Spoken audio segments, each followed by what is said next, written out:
ஐயனார் துணை சீரியல்ல அடுத்து வர எபிசோடில் மனோகர் இருந்துட்டு என்ன தம்பி நீங்கள் இன்னும் குளிக்காமல் இருக்கீங்க அப்படின்னு சொல்லிட்டு கேட்கவும், பின்னாடி இருக்கிற பாத்ரூமை தான் சார் யூஸ் பண்ணிக்க சொன்னாங்க, அதனால தான் வெயிட் பண்ணிகிட்ருக்கோம், அங்கே ஆளுங்க இருப்பாங்க போல இருக்குது அப்படின்ற மாதிரியே சொல்கிறாங்க. அதுக்கு என்ன தம்பி இந்த சைடு உள்ளது போக வேண்டியதானே, பரவாயில்ல இருக்கட்டும் சார், நாங்கள் இங்கே யூஸ் பண்ணிக்கிறோம் அப்படின்ற மாதிரியே சொல்லிடுறாங்க. அதுக்கு அடுத்து தான் வந்து பார்த்திங்கன்னா, தம்பி இன்னொரு விஷயம், அவங்க முன்னாடியே கொஞ்சம் நல்லதாக ட்ரெஸ் பண்ணிக்கோங்க அப்படின்ற மாதிரியே சொல்லிடுறாங்க.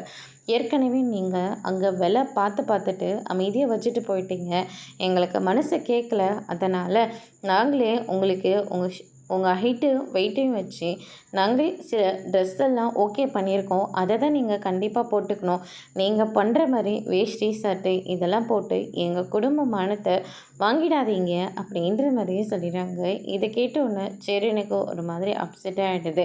அதுக்கடுத்து தான் வந்து பார்த்திங்கன்னா, என்ன நினச்சிக்கிட்டு இருக்கீங்க உங்கள் மனசில், வந்து இஷ்டத்துக்கும் பேசிக்கிட்டு இருக்கீங்க, நாங்கள் உங்களை கேட்டோமா, இல்லை திரும்ப திரும்ப வந்து ஏதாவது ஒன்று சொல்லிக்கிட்டே இருக்கீங்க, என்ன காஸ்ட்லியாக இருந்தால் நீங்கள் வாங்கி கொடுப்பீங்க, காஸ்ட்லியாக இருந்தால் எங்களால் வாங்க முடியாதுன்னு குத்தி காட்டே பேசுகிறீங்களா அப்படின்னு சொல்லிட்டு நம்ம பாண்டியும் ஓரளவுக்கு பொறுத்துட்டு இருந்தார். ஆனால் சரின்னு சொன்ன உடனே அவருக்கு கோவம் அதிகமாகவே வருது. அதுக்கு அடுத்ததாக பரவாயில்ல இருக்கட்டும் சார், நாங்களும் நல்ல ட்ரெஸ்ஸை தான் எடுத்துகிட்டு வந்திருக்கோம், அதனால் நாங்கள் அதே போட்டுக்கிறேன், எங்களுக்கு ஒன்றும் பிரச்சனை இல்லை அப்படின்ற மாதிரியே சொல்லிடுறாங்க. அதுக்கு அடுத்ததாக வந்து பார்த்திங்கன்னா, நம்ம நிலா இருந்துட்டு அன்னி என்ன கவனிக்கிறத விட முதல்ல போயிட்டு சேரனையும் அவங்களுடைய தம்பிங்களையும் கொஞ்சம் கவனிச்சுக்கோங்க அப்படின்ற மாதிரி சொல்கிறாங்க.